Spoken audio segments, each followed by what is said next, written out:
And it seems that we are live, everybody. Hello, good afternoon, everybody. Your Chattering Magpie here. I am so excited to read some more Anne of Green Gables with the gang. Hey, gang, how are you? Hello. Great. Excited to be here. Exactly. Excited because it's Friday, so it's, I don't know, there's something about a Friday read-along that just hits differently than a Wednesday read-along. All read-alongs are fun, but there's something about Friday, you know. I kind of feel like singing Hear the Cure, but I'm gonna hold off because it's not karaoke day. But just know that in my heart, I am singing Friday. I'm singing Friday. So let's see. Okay. So today we are reading chapters 23 and 24 of Anne of Green Gables. Last time we read about a cake gone wrong and other little mishaps, all of them delightful, of course. And yeah, but before we actually get started, we're gonna wait a little for some folks to hop aboard into the live, and also because we are missing one of our number, Patrick. You are very much missed, of course, but make your way here safely to us. And oh, here's Patrick. Patrick is here. You summoned him. I'm here. Okay, good. Happy to see that you got here sort of on time. All the roles have been distributed, but it's nice to know that you can at least hang out and listen to us as we read our respective roles. Yay! Just kidding. Do you want to read Matthew? I mean, if whoever took it is willing to give it up, I definitely willing to do it. took Matthew, but I am more than willing to let you have Matthew if you ask nicely. Which, of course, you won't. So I'm just handing him out to you. You can read. Please! Even though you let me, it's fine. even though you let me go the entire stream last time without letting me know that my mic was messed up. Please don't. I wasn't even. Yeah, no. Yes, you can have you. And also, sorry about the mic the other day. I thought it was just me. I even had you like kind of test for sound quality, and yeah, you sound good now. So we're back in business. I'm just talking. Mhm. I'm just giving you a hard time. You know that. Yeah, I know. Let's see who was on first comment on the chat. We had Yukihime says, hey, hello Yukihime, happy to have you here. How are you? I'm thinking of starting a cold. You're thinking, how about thinking not to get a cold? I'm trying. Get all Also, those... I'm starting work tomorrow. Woo! Oh, you start work tomorrow! Yay! Congratulations! Thanks. Hopefully it's better. I hope that it is in a place that absolutely values your wonderful heart and that they treat you well and you find lots of kindred spirits in there. Yes, indeed. And that's the hope. And also that you spread the gospel of A Sense of a Bookworm, because that's what we all do, right?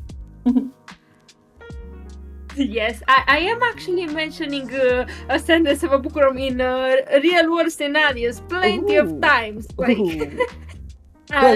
a lot of people are talking about anime and getting into anime even in conversations, and I just love talking with strangers in general, especially on public transport.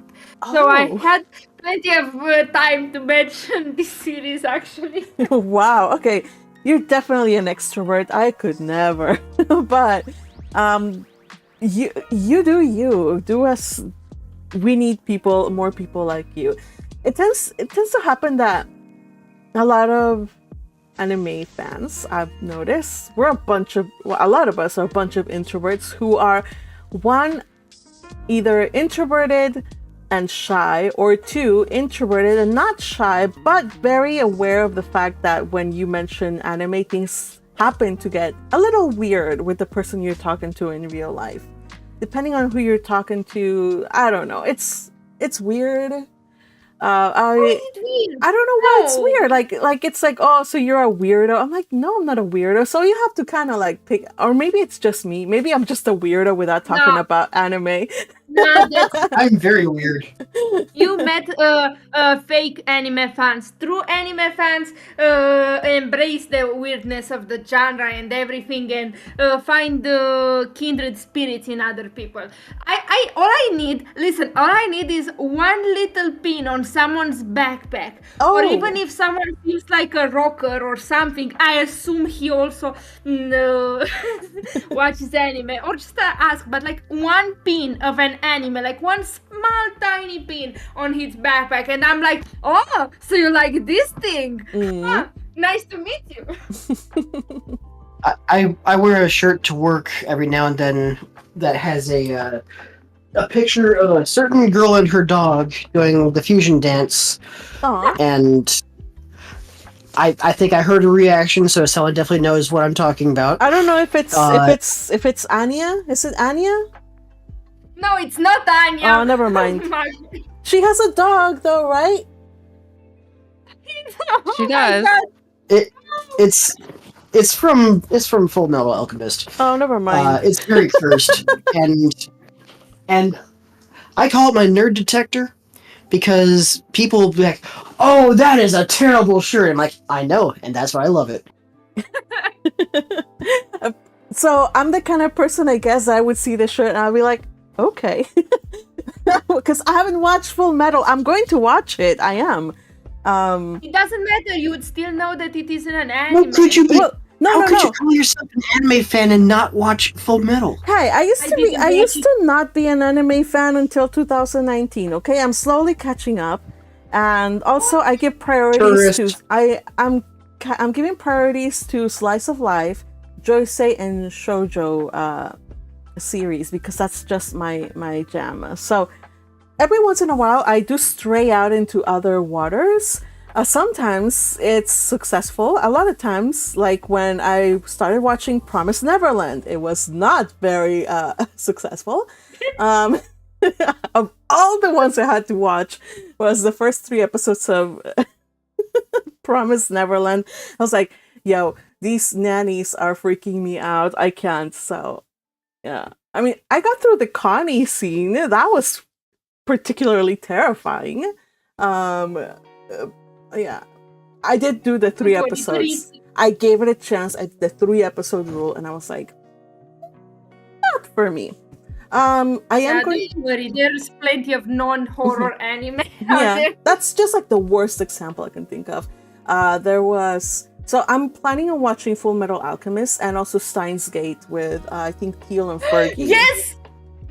Oh. Yes, I want to see Steins Gate. I am such a lover of Steins Gate, you Oh, won't believe it. wow. Okay. Okay, so I see Turush Mac also says, watch Angel Beats. Okay, I'll check that out. I've heard about Angel that. Beats is a good one. I'll check that out. Yeah, it's a good one. Okay, thank you. All right, so let me just continue on because I've seen some comments I kind of fell behind. We went way over like some random tangent just out of Yukihime's hey.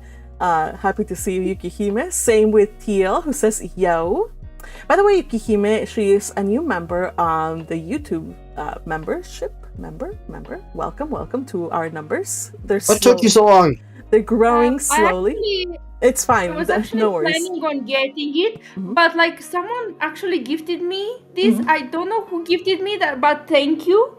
And I was planning on getting it. Well, It's funny that it came like that on a random day that I wasn't even here. yay, happy you joined us. Also, we have Little Butterfly. Little Butterfly, you've been so quiet. I'm so sorry. We have not let you talk. How are you, Butterfly? I'm doing well. Yay. Gee, so quiet. We had Hopefully, I'm trying to keep the dog I'm watching quiet. So yeah. Okay, yeah, pet sitting. Nice. By the way, what kind of dog is it? Great Dane. Oh man. Oh, big dog. Dang. Okay. Yep. Really big doggy.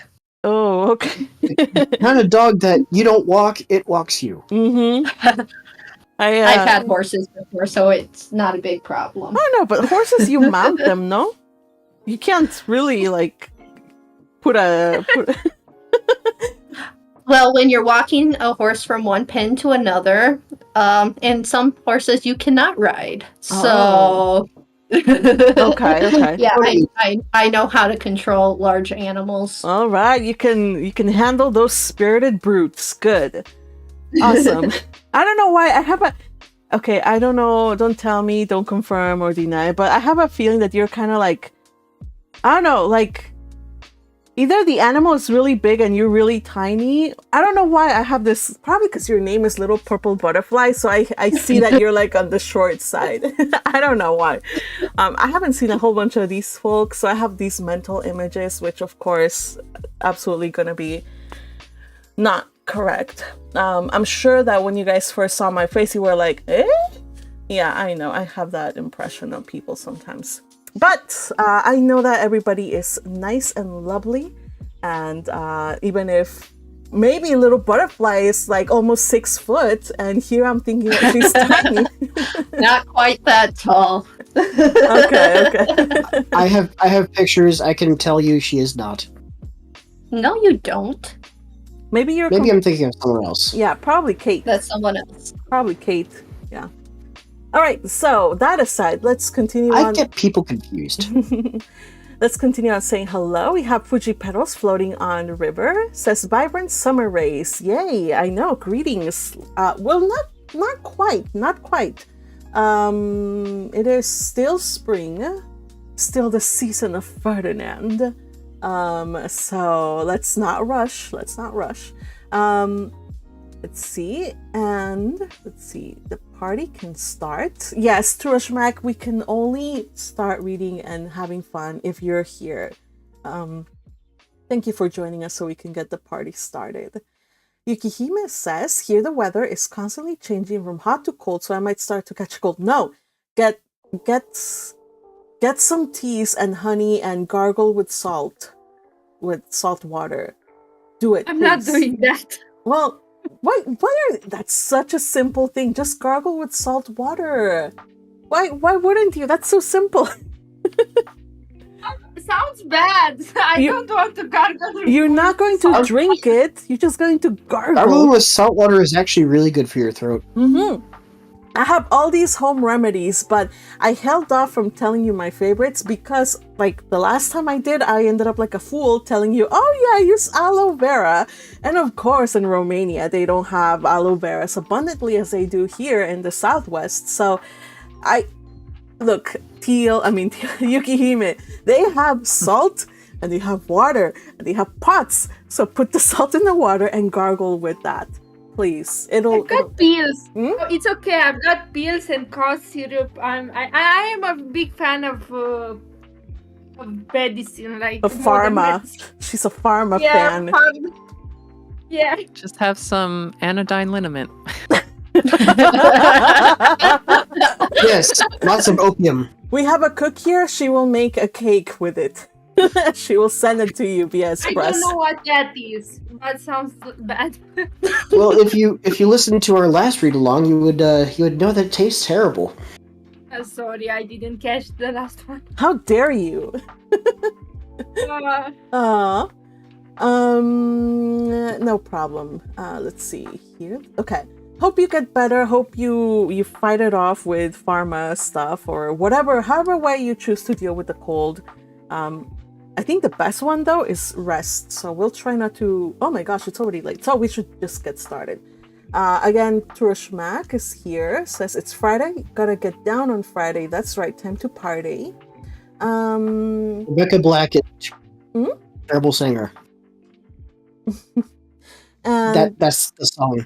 Oh, okay. I don't know who the singer is, but okay. Spend. Yes, eat your citrus, says Turashmak. It'll get you through the winter season. Though, Turash, are you in the southern hemisphere? Because I know in the southern hemisphere it's winterish. So I'm wondering if right now citruses are in and winter is on your part of the world.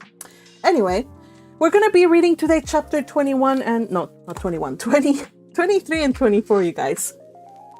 Today reading are the following folks. We have Roshbeck Yukihime. is from Texas. Okay, Texas. All right. So an American neighbor. Yay. So we have Yukihime reading Anne. Butterfly is going to be reading Josie Pye and Diana Berry.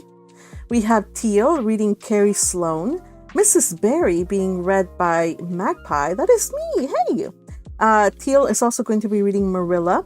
And Patrick is going to be reading Matthew. Patrick, do you want an extra That is roll? me. Yay. Yeah. Do you want an extra roll? I see everybody has 2 rolls. I can give up Mrs. Berry if you want, since you have read her before. Must I? No, you don't have to. All right. So let's get started with He wants to torture me, chat. Ignore him, chat. Chapter 23 is Anne comes to grief in an affair of honor. Ooh. Stick. Okay. Anne had to live through more than 2 weeks as it happened. Almost a month having elapsed since the liniment cake episode, it was high time for her to get into fresh trouble of some sort. Little mistakes, such as absent-mindedly emptying a pan of skim milk into a basket of yarn balls in the pantry instead of into the pig's bucket, and walking clean over the edge of the log bridge into the brook while wrapped in imaginative reverie, not really being worth counting. A week after the tea at the manse, Diana Berry gave a party. Small and select. Anne assured Marilla. Just the girls in our class. They had a very good time, and nothing untoward happened until after tea, when they found themselves in the berry garden, a little tired of all their games and ripe for any enticing form of mischief which might present itself. This presently took the form of daring. Daring was the fashionable amusement among the Avonlea small fry just then.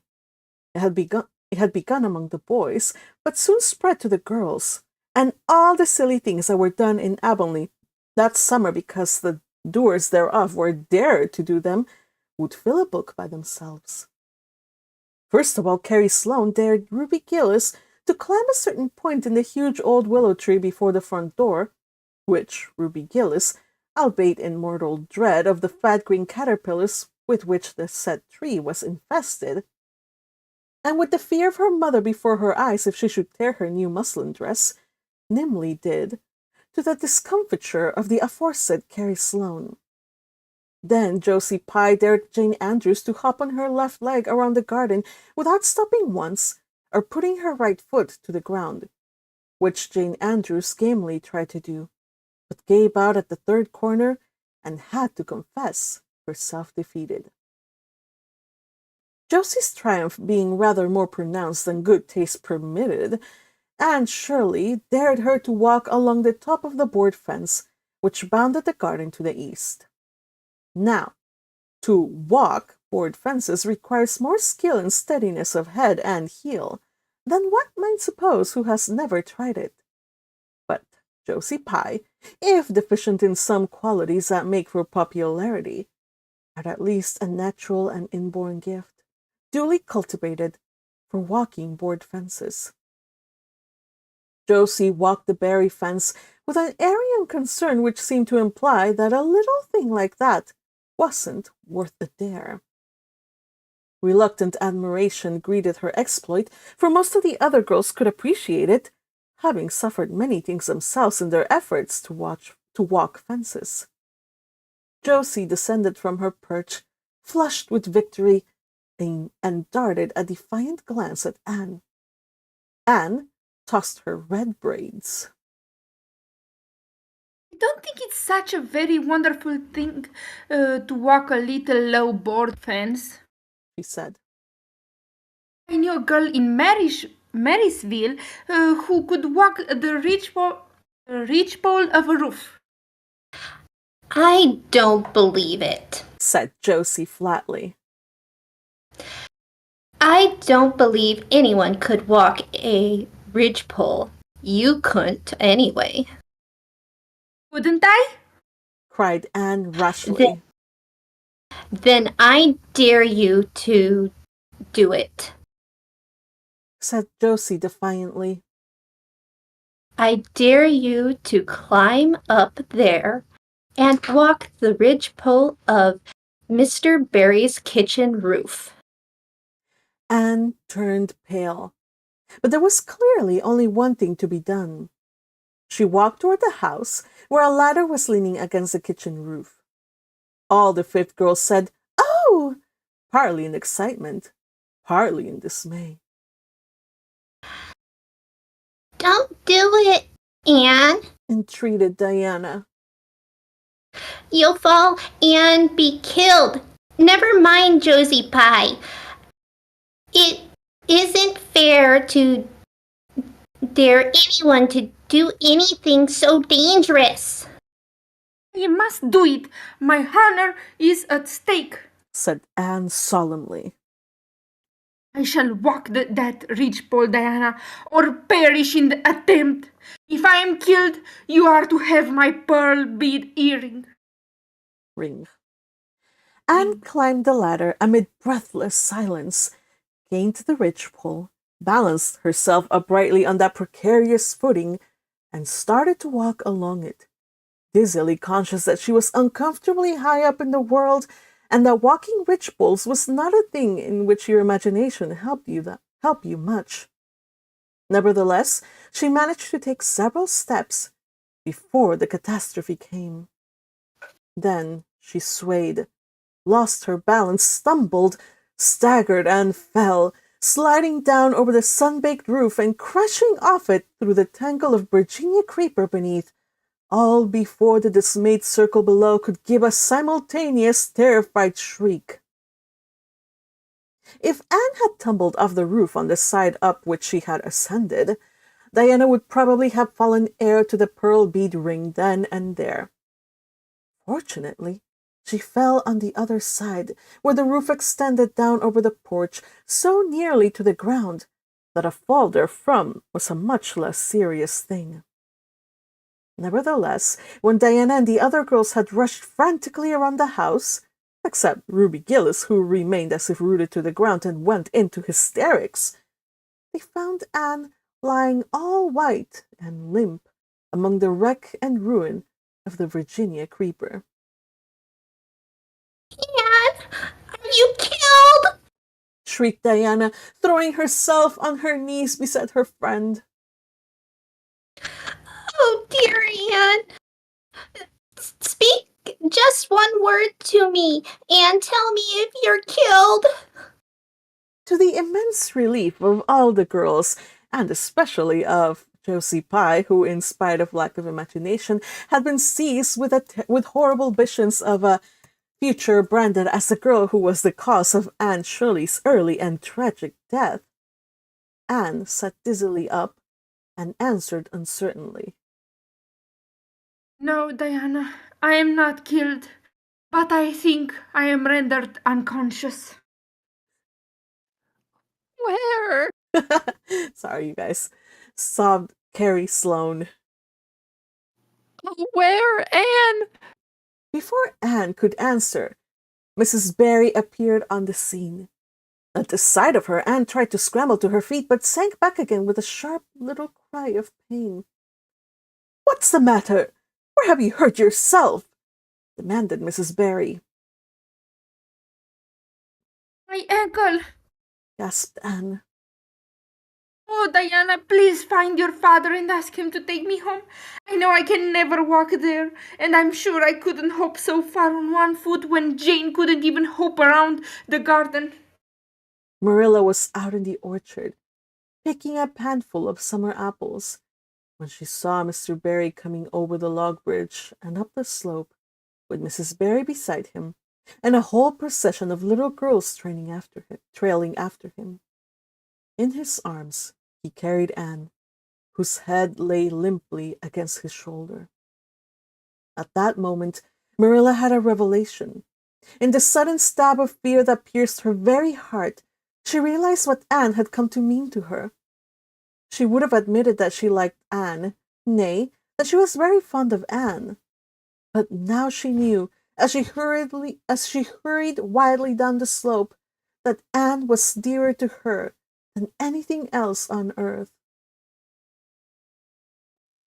Mr. Barry, what has happened to her? She gasped, more white and shaken than the self-contained, sensible Marilla had been for many years. Anne herself answered, lifting her head. Don't be very frightened, Marilla. I was walking the ridgepole and I fell off. I expect I have sprained my ankle. But Marilla, I might have broken my neck. And let us look on the bright side of things. I might have known you'd go and do something of the sort when I left you go to the party, said Marilla, sharp and shrewish in her very relief. Bring her in here, Mr. Barry, and lay her on the sofa. Mercy me, the child has gone and fainted. It was quite true. Overcome by the pain of her injury, Anne had one more of her wishes granted to her. She had fainted dead away. Matthew, hastily summoned from the harvest field, was straightway dispatched for the doctor, who in due time came to discover that the injury was more serious than they supposed. Anne's ankle was broken. That night, when Marilla went up to the east gable, where a white-faced girl was lying, a plaintive voice greeted her from the bed. Aren't you very sorry for me, Marilla? It was your own fault, said Marilla, twitching down the blind and lighting a lamp. And that is just why you should be sorry for me, said Anne. Because the thought that it is all my own fault is what makes it so hard. If I could have blame it on anybody, I would feel so much better. But what would you have done, Marilla, if you had been there to walk a ridgepole? I'd have stayed on good firm ground and let them dare away. Such absurdity. Anne sighed. But you have such strength of mind, Marilla. I haven't. I just felt that I couldn't bear Josie Pye's scorn. She would have crowned over me all my life. And I think I have been punished enough so much that you needn't be very cross with me, Marilla. It's not a bit nice. It's not a bit nice to faint after all. And the doctor hurt me dreadfully when he was setting my ankle. I won't be able to go around for 6 or even 7 weeks, and I'll miss the new lady teacher. She won't be new anymore by the time I'm able to go to school, and everybody will get ahead of me in class. Oh, I am an afflicted mortal, but I'll try to bear it all bravely. If only you won't be cross with me, Marilla. There. I'm not cross. You're an unlucky child. There's no doubt about that. But as you say, you'll have the suffering of it. Here now, try and eat some supper. Isn't it fortunate I've got such an imagination? Said Anne. It will help me through splendidly, I expect. What do people who haven't any imagination do when they break their bones, do you suppose, Marilla? Anne had good reason to bless her imagination many a time, and oft during the tedious 7 weeks that followed. But she was not solely dependent on it. She had many visitors, and not a day passed without one or more of the schoolgirls dropping in to bring her flowers and books, and tell her all the happenings in the juvenile world of Avonlea. Everybody has been so good and kind, Marilla. Sighed Anne happily on the day when she could first limp across the floor. It isn't very pleasant to be laid up, but there is a bright side to it, Marilla. You find out how many friends you have. Why, even Superintendent Bell came to see me, and he's really a very fine man. Not a kindred spirit, of course, but still I like him, and I'm awfully sorry I ever criticized his prayers. I believe now he really does mean them, only he has got into the habit of saying them as if he didn't. He could get over that if he'd take a little trouble. I gave him a good broad hint. I told him how hard I tried to make my own little private prayers interesting. He told me all about the time he broke his ankle when he was a boy. It does seem so strange to think of Superintendent Bell ever being a boy.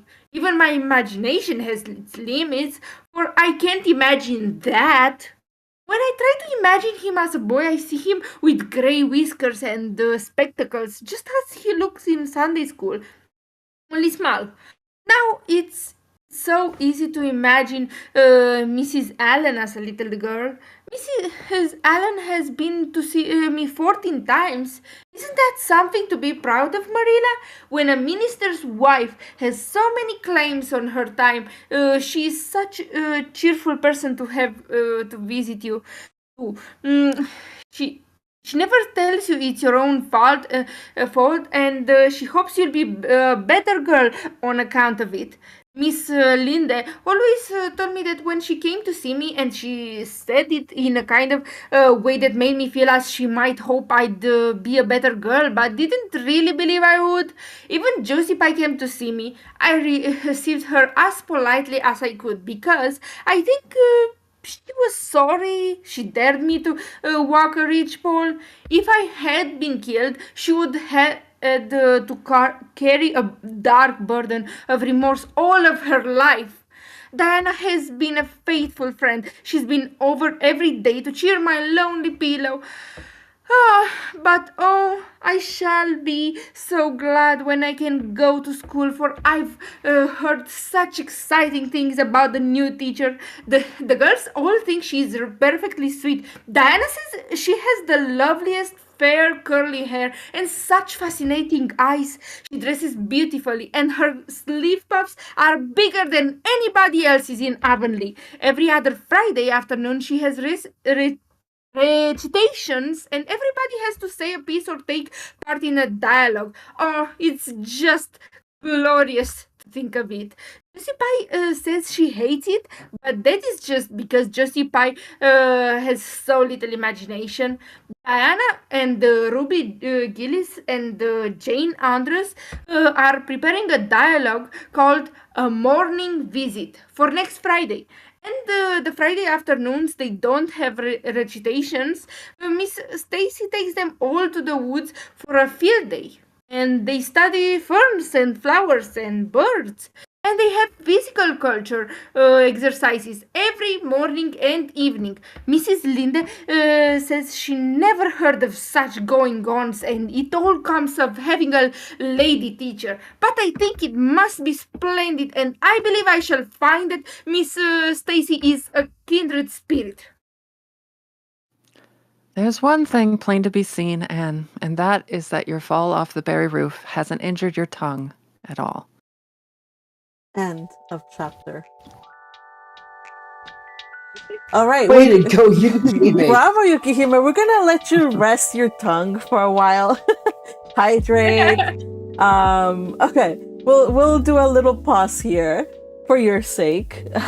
But good job, man. That's a very long. That's like more than a page. Wow. That's very long. Good thing for Anne having a good imagination and lots of friends to see her while she's laid up. I laughed. Sorry, you guys. I laughed. First of all, Diana saying like, "Oh, Anne, please tell me if you're dead. One word if you're dead." Like, Diana, you're so ridiculous. That was funny, but I held off. But then that reminds me of one of my favorite Disney shows. Disney movie, Cool Runnings. Oh, hey Sanka, you dead, man? Yeah, I love that movie. I haven't seen that movie in a while. But I think it's even more ridiculous. I am not killed, but I think I am rendered unconscious. Look at me, I'm so unconscious. This is similar to like some chapters ago where it was like with the light in the window of like one light for are you there? Two for yes, three for no. Like, how can you give 3 lights if you're not there? Yeah. They're so Sriracha silly. actually beat you to that one. 3 flashes if you aren't there. Yeah, they're such silly girls, but they're absolutely lovable. So they had the first instance was, yeah. So they're playing Dare. So we have Josie Pye. We have heard about Josie Pye being like a little bit like kind of like not very nice, but now we see her here egging Anne on into mischief. Of course, Anne didn't have to do that. It's all Anne. I'm sorry, Anne. Like, nobody does that. Like, who cares about pride? Who cares about your honor? You're gonna die. You could die. It's a miracle she didn't die. But yeah, everybody, no matter what, please don't take wild dares. Take a page from this. And also it reminds me of one of my favorite 80s movies, Back to the Future, where Marty McFly was given, I think he had like his little character flaw. They used that, like, I think it was somewhere in this, yeah. They said like, oh, What are you, chicken? yellow? Yeah, are you chicken? And he Yeah. would say like, nobody calls me chicken. And then he went and did the thing. So yeah, please stay on the ground, everybody. Especially as one, I'm really scared of heights. Like even when I'm cleaning out the pantry or getting something from the top shelf in my pantry, I have to use like a little step ladder. Like that freaks me out. Like I have to have somebody like around. Like I'm like, please hold my hand while I get on the little step ladder and off the little step. I don't know. It like I can't stand it. So the fact that she did that, I'm like amazed that she had the guts to do that. But also like, you fool. Ferdinand. Oh, I don't have the Ferdinand scolding. Well, little Ferdinand scolding emoji, but oh well. Anyway. You mentioned that the whole please don't dare and stuff, and I'm like, and it just reminded me of one dare, kind of dare that of course I was like, just watch. Okay, so like this wasn't even like in a game of dare. I was just playing with a water balloon that I shouldn't have made in the first place inside of a classroom on a 3rd floor of the school. Oh. And someone just a guy in my class, this is 6th grade, we're 12, okay, so like it's the perfect age. So someone in the class just said, you wouldn't dare throw it out of the window. And I was like immediately like with a whole an arch in the air and everything, and it landed on the head of a woman that was just passing by. Yes. Oh no. And her glasses fell out, and she immediately entered the school. The principal being like, what do these kids do here? Yeah, this 6th grade me, I guess. And yes, also going to high places, and if including roofs, that was just casual. Oh my gosh. Poor woman. Oh no. By the way, I want to say, Patrick, thank you very much for your support. Says round of applause for Yukihime. Yes, round of applause. But she's not quite done, so maybe we should save the round of applause for later. So here, half a round. Here. There's half a round, not a full round. Yes, and don't forget to like and subscribe and join this channel for more Magpies read-alongs and stuff. All right. And don't do at home the things we talk about. By the way, you guys, I forgot to mention this because last read-along it was the liniment cake, and like when we went off live, and even after, because we hung out a little bit afterwards, but even afterwards, I'm like, oh, I didn't tell him the story of the cake, no, of the brownies. Okay, you guys. So it's Special brownies? Yeah, no. No.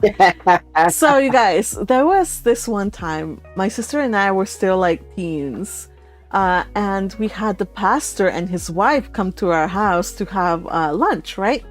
So my mom is, of course, has always been like an amazing cook, so she did that. But my sister was like, I want to make like a dessert, and she was like, I want to make brownies. Okay, now I have to say this, you guys, but at least back in the day, baking wasn't a thing that Mexican girls or Mexican women kind of do. It's not in our culture to bake stuff. So it was like a huge endeavor. Like if you want like bread or whatever, you go and buy it at the bakery or whatever. So making cakes and making pies is like, oh my gosh, the unicorn, because you can get the flaky crust. So it still wasn't kind of one of the things in our repertoire. Right now, my sister's an amazing baker though, so she learned. But anyway, so she made her brownies, and the brownies seemed to her to be undercooked. Every time she got them, it was undercooked. So in the end, she was like, you know what? Like, I keep putting the thing and I'm still getting crumbs.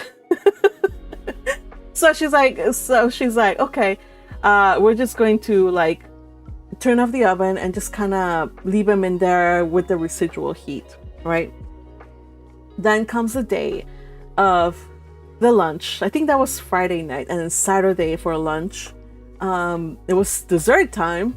And for some reason or another, she hadn't cut them out of the pan, so she just brought the pan out like that, and she got her little spatula to cut the things. And she was like, "Yeah, you can cut the size you want," told the pastor's wife, and she was like, "Oh, this looks good. Brownies, I love brownies." You guys, they were stone. They were stoned. She tried a serrated knife to get it out. No, you guys, it would not. And Lizzie, my poor sister, she wanted to like die from embarrassment because she was like, this is the pastor's wife, and like there's no dessert. I think there was ice cream because we're gonna serve it with ice cream. So we just had ice cream, but no brownies. So from there on, she made sure that anything she gives, like it's yummy. And I also have never vicariously lived such mortification, because it wasn't my brownie, but I also felt like this is embarrassing and sad. So yeah. Suffice it to say though that we now make really, really good brownies because of that time. So we have brownies with peanut butter swirl, or raspberry swirl, or cheesecake swirl, or just espresso brownies. We make them all kinds of brownies. So anyway, all that to say is that's my little story. It's very mortifying, and she did not have the luxury to run upstairs and have a sympathetic Mrs. Allen. It was just kind of awkward. All right, so let's continue on. Yuki, are you good? Have you rested your voice? Yes. Okay. Okay, Tourish Max says, Duncan Hines package cake is the go-to for me. Just add milk and eggs. Exactly, right? Yeah. Betty Crocker. Yes, we finally got around to using Betty Crocker, but then after that we kind of graduated from that onto other things. But yeah, after that it's like no more from scratch. All right. I understand. I am also a fan of baking, but not from scratch. Like, let's not exaggerate. Let's go with a box mix because they're really great. Yeah, box mix are amazing. Okay, let's do this, you guys. Chapter 24. Miss Stacy and her pupils get up a concert. Oh wait, I should have rested my voice. Ah. All right. It was October again when Anne was ready to go back to school. A glorious October, all red and gold, with mellow mornings when the valleys were filled with delicate mists, as if the spirit of autumn had poured them in from the sun to drain. Amethyst, pearl, silver, rose, and smoke blue. The dews were so heavy that the fields glistened like cloth of silver. Ooh, cloth of silver. And there were such heaps of rustling leaves in the hollows of many-stemmed woods to run crisply through. The birch path was a canopy of yellow, and the ferns were sere and brown all along with it. There was a tang in the very air that inspired the hearts of small maidens tripping, unlike snails, swiftly and willingly to school. And it was jolly to be back again at the little brown desk beside Diana, with Ruby Gillis nodding across the aisle, and Carrie Sloane sending up notes, and Julia Bell passing a chew of gum down from the back seat. Anne drew a long breath of happiness as she sharpened her pencil and arranged her picture cards in her desk. Life was certainly very interesting. In the new teacher, she found another true and helpful friend. Miss Stacy was a bright, sympathetic young woman with the gift of winning and holding the affections of her pupils and bringing out the best that was in them mentally and morally. Anne expanded like a flower under this wholesome influence and carried home to the admiring Matthew and the critical Marilla glowing accounts of schoolwork and aims.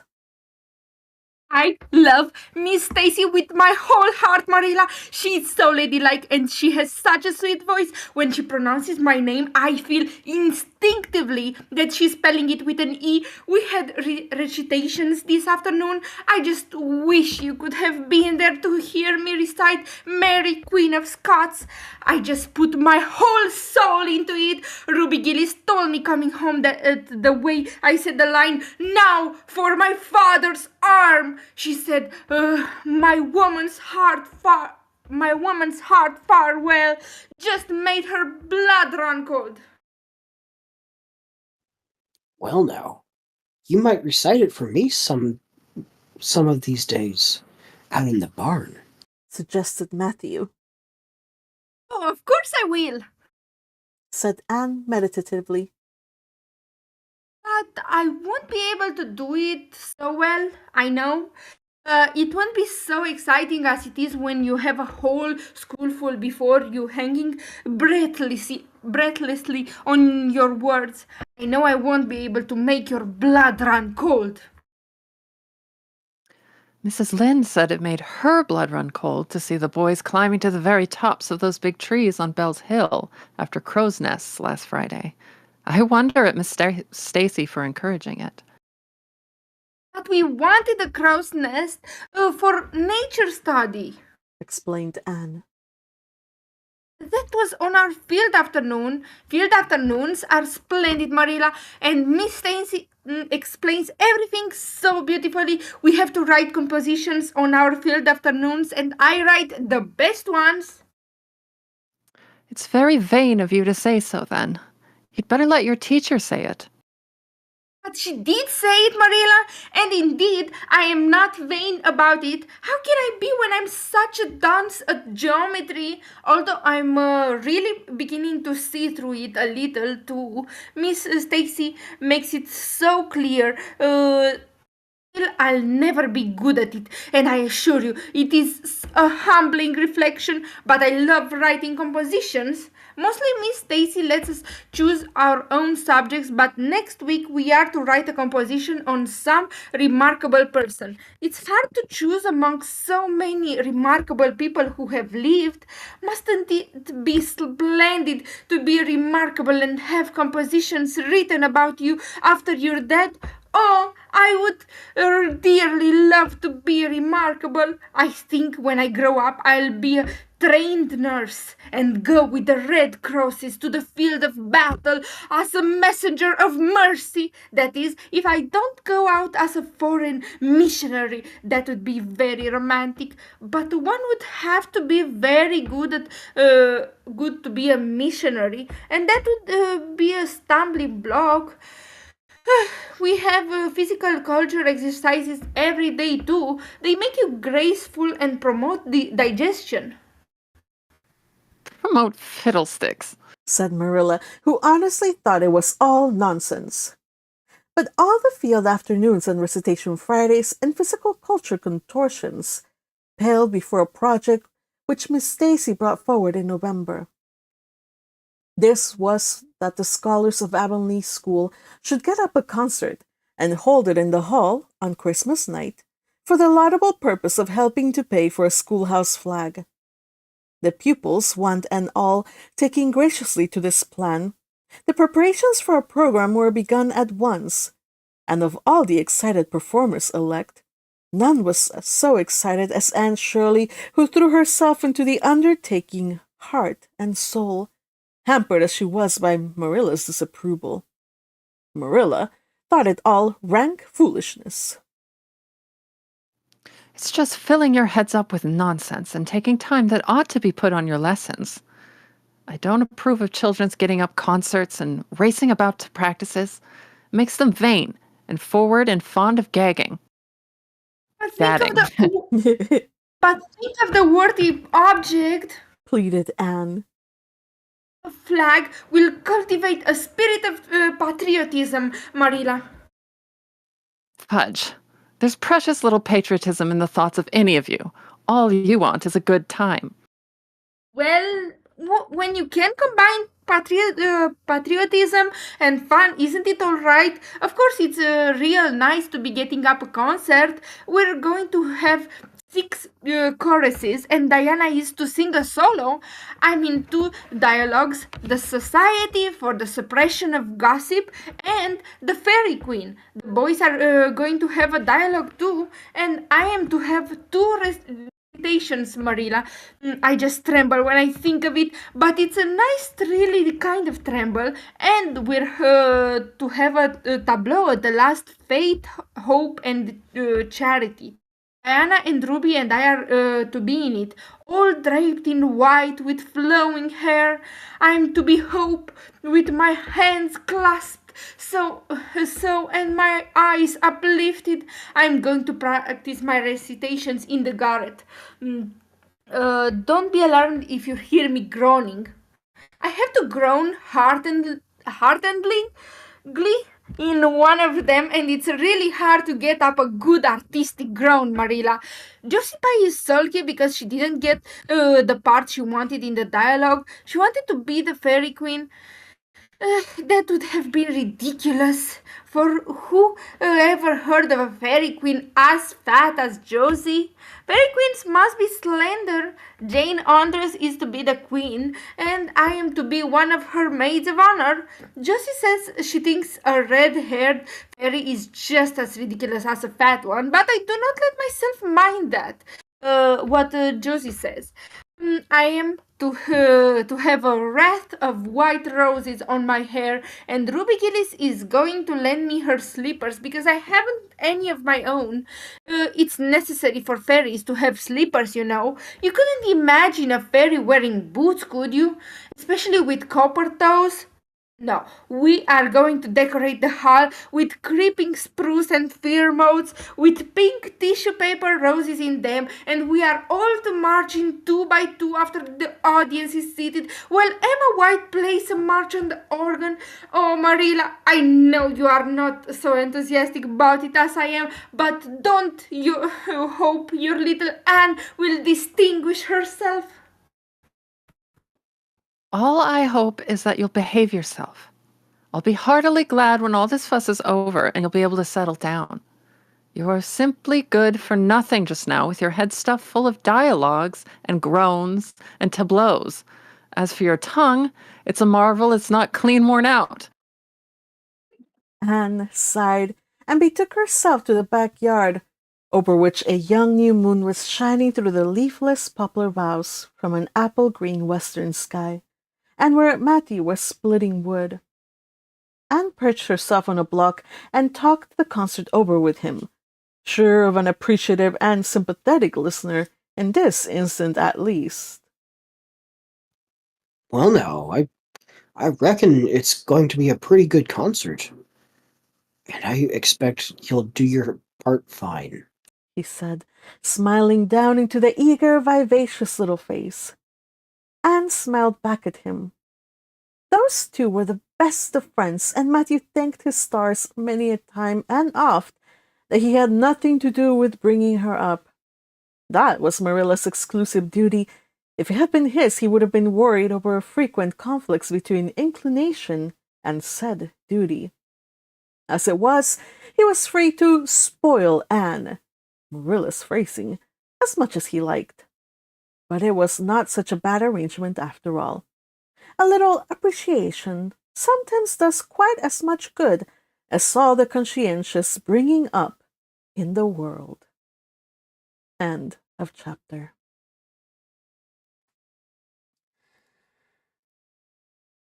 So, we are starting to touch episode. Is this 6? Episode 6 content? Not yet? Somewhere around there. Somewhere around there. We had the concert. Oh no, this was 5. Yo, we're so behind. That's fine. I don't think we're planning to keep up anyway. No, we're not. We're not going to keep up. We just can't. We'll be fine though. It's alright, we're giving more details to the people. That's right. Excellent. Me. And I'm making notes to include on my reviews. Let's see. Turashmak asks, passing a chew of gum, do they each pop it in, chew a couple of times, and pass it on? No. So they have like trees that the sap kind of oozes out. Sugar gum. And so like the kids went and collected them. And then so you could give one to a friend or whatever. He didn't chew it. He just kind of did the thing.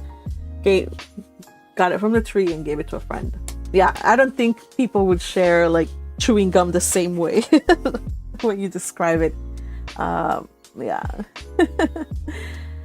Preparing the groaning, says Yukihime. Yukihime, give us a proper groan. No. Oh! There it is. By the way, Yukihime, let us give her a round of applause for all of that and her groan. For more excellent groaning, please like and subscribe and join us on the Discord. I don't know if we'll be doing groaning in the Discord, but we'll be having other kinds of fun in the Discord server. I mean, there might be some groaning when there's certain puns or dad jokes shared. Oh my gosh, yeah, you're right. It's just so funny that don't worry if you hear it. I'm just practicing.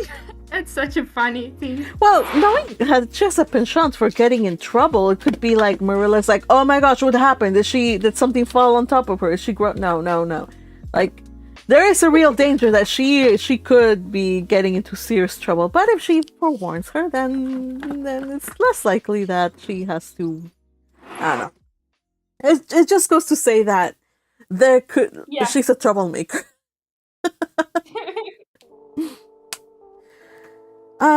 Anything else about this chapter that you guys want to talk about or that struck you as funny? Well, I definitely want to highlight the part where Matthew is cutting wood. In the anime, he's using a battle axe, which really stuck out to me because you don't use that for splitting wood. Yeah. Yeah, thanks for that. I wouldn't have known. Yeah, the general clothes and the houses seem accurate enough for the anime, so that one really stood up. Battle axe. You don't know what Matthew did in his youth, you know? Yeah. He defended Prince Edward Island from the zombies. But he still wouldn't talk to a girl. If it's a female zombie, then everybody's gonna be in trouble. Mr. Barry would have to take up the cause. So we had the introduction of Miss Stacy also in this read along. Anne, of course, is in raptures over her new teacher. Her name is Muriel, which I learned it has a Gaelic origin and means sparkling or shining sea. So that's kind of cute. Nice. And let's see what else. I'm wondering how much of Miss Stacy did Ella Montgomery draw from experience, because you guys know Ella Montgomery was a teacher before she was a writer of great renown. Did she did she imagine an idyllic, like a teacher with the idyllic conditions to do her work? Did she take her students out to do, what is it, exercises? What do they call them? Like, I guess like little Physical workouts. culture. Physical culture. Did she? Yeah, thank you.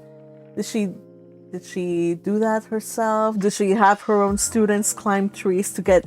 By the way, I want to know, what in the world did they do to those poor nests? Leave my cousins alone. They ain't done nothing to you. I hope they weren't killing them, or like, I hope not. I hope they weren't harming them or disturbing them. Maybe it was just an empty nest. Yeah, hopefully Okay, it was just hopefully. an abandoned. Hopefully. Yeah, cause yeah, I'm a big fan of corvids, so I know there's sneaky little animals and stuff, but they're delightful and I love them all. So respect the corvids, please. Trish Mack points out they're empty for the winter. I wonder if crows and stuff migrate. I don't know. I'm sure they can stand the winter. Yeah, I think they do because they're classified under a songbird and those usually migrate. Oh, okay. I have seen eagles. They there's those live cams, those webcams or whatever. There's an eagle nest that I was wondering if they would fly off or whatever, but no, like they literally hunker down and like snow and storm over them, and they're like over the little chicks and little eggs, and they ride those snowstorms. I'm like, yo, respect for the eagles. They're very territorial. Mm-hmm. I just googled generally, and at least American crows can be considered partially migratory. Some populations migrate, others are resident. So it's and here it also says like it's mostly about like how cold does it get in a certain place, like. Probably southern US they don't migrate, and maybe in like the north they migrate, like that. And it can be even year by year difference. You know what I just remembered, and this might settle the question. Do you guys remember in the Blue Castle that Barney had an island and there was an owl name of Leander and two crows by the name of Nip and Tuck? And when it was winter, Valency noted, or it was noted in the book, that Nip and Tuck flew away for the summer or for the winter or whatever. So yeah, there we go. Those were their. I guess that answers the question. Yeah, that answers the question. Okay, so they all came to the south, sunny southern lands. Okay, makes sense. All right, you guys, so that was today, chapter 23 and 24. Next week, we will have long-awaited chapters.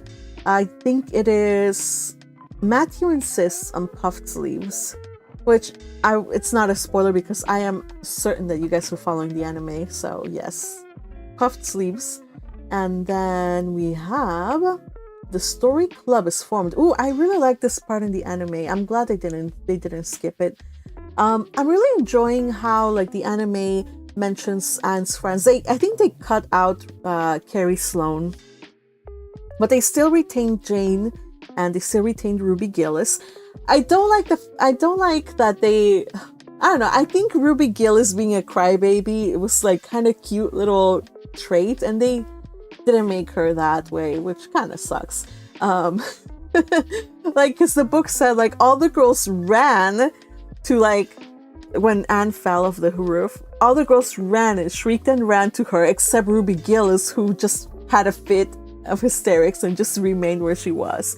And it's not the first time that it's happening that happens in the book, but I would have loved to see that in the anime. Just, I don't know, to me it's kind of funny. I don't know, but yeah, she also was She was also crying the most when the old teacher left. Yeah, so she's a crybaby of the group. All right. So I hope you guys enjoyed this read along. We will be back on Wednesday to read the next 2 chapters. And of course on Saturday night or Saturday afternoon. What time does it release? Saturday evening? Saturday morning? It's around noon. Saturday noon? Okay. That's when the next Anne Shirley episode drops. I'm excited to see how it goes. Yeah. Other than that, we will see you then on Wednesday. Thank you, gang, for reading with me. Again, the people who read today were... Oh my goodness, I already put away my little card. Hold on. Today reading were the following folks. Yukihime was read by Anne. Butterfly read... No, wait a second. Again! Anne was read by Yukihime. Why didn't you correct me? Jeez. Anne was read by Yukihime. Josie and Diana were read by Butterfly, Little Purple Butterfly. Teal read Carrie Sloane and Marilla.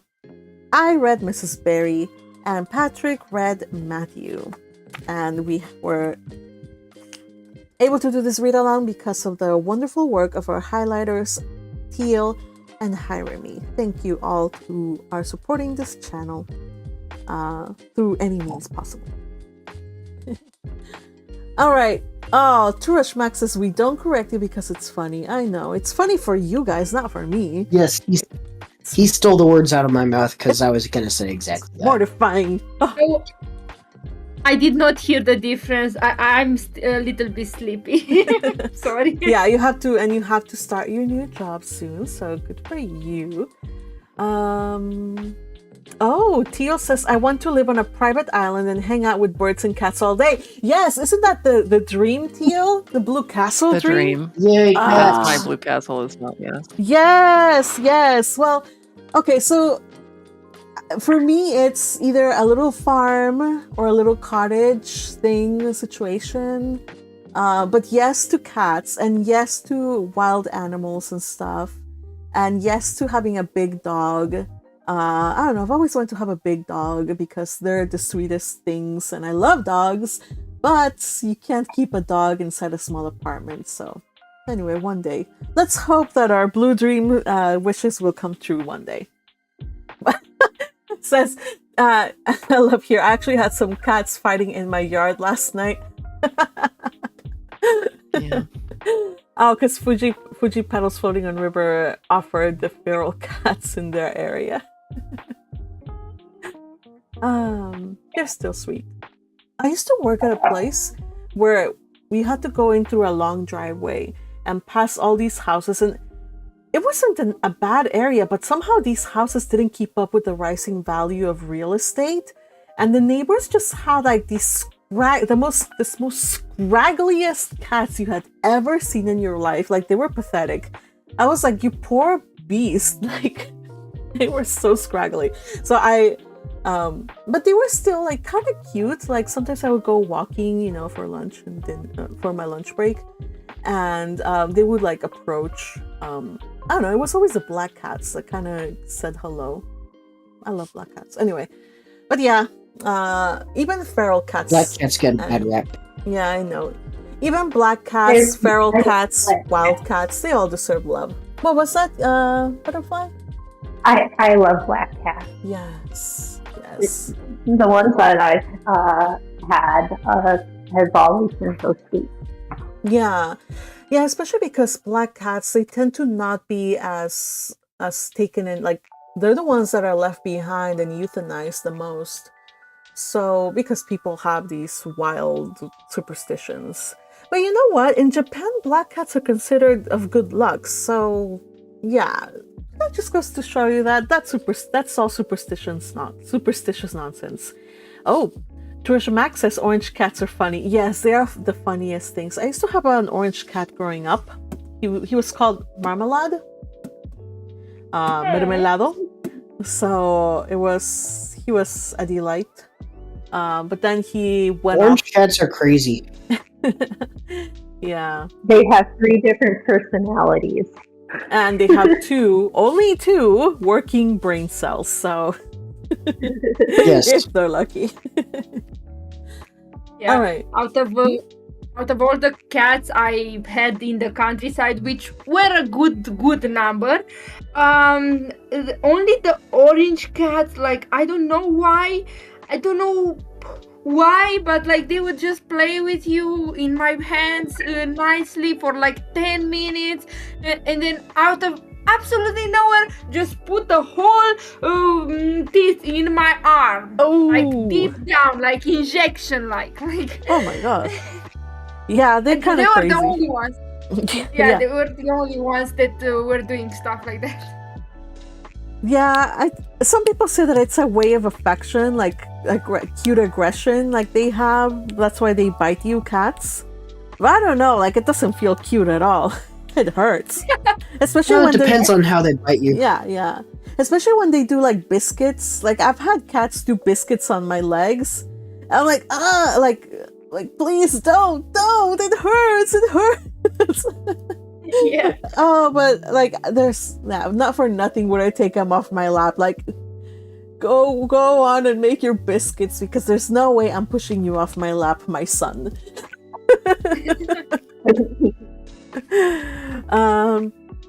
Fuji petals floating in the river says black animals can also be left because they're harder to see. Oh yeah, there's nothing like a little void out in your life. Suddenly the void stares back at you and you're like, oh my gosh, like I didn't even realize the cat was there, especially if it's a black cat. I remember one time I was visiting my folks, and they, at the time, they lived out in the countryside in the middle of nowhere. And my mom has me driving her from the airport since she picked me up and she needed to rest. And we're driving down one lane highway, and I see a guardrail coming up and a little black head start to poke out. And I'm thinking, oh, a black cat. And it just kept coming and coming, and I'm like, that's too big to be a cat. It was a black bear. Oh no, Bear! a bear. Wow. I mean, it was way off in the distance, so I You assumed it had was a plenty cat of time at to first. slow down. Okay. I have no idea why I assumed it was a cat, because as far as away as it was, it should have been clear to me, but I thought it was a cat. Aw. Well, I'm glad you didn't So you met have a an bear. accident. You met a bear, way out there. Wow, Teal! Wow! The blessed one of Grammatura. Yeah, Grammatura's gremlin. yeah, that's right. Grammatura's gremlin, excuse me, I forgot. Thank you for the correction. Yeah, so at least you were able to stop or slow down for this thing. A lot of times, like animals that are black, they blend in, so they get hit. Turish Mac points out in the chat, says people tend to trip over black cats more than others. Yeah, poor little animals. Like when you step on their tails. Aww.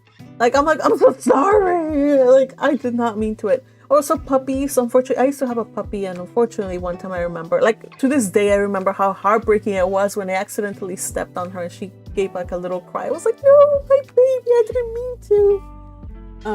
Yeah. You can tell I'm very wildly attached to my little pets. All right, so let's end today's read. I had a lot of fun, but we gotta go. I got some lunch to make. I'm a little hungry. Thank you everybody for joining me, and thank you gang, and thank you Patrick for your support via super chat. Highly appreciate any and all support you guys give me. Take care, and we will see you. Support her, damn it! Support the magpie. Yeah, support me. Thank you again for everything. We will see you on Wednesday. Say bye-bye, gang. And hello. Bye-bye, gang. Bye-bye. Bye-bye, gang, and hello. Yeah, sorry. Something drew my attention. Bye, peeps. Love ya.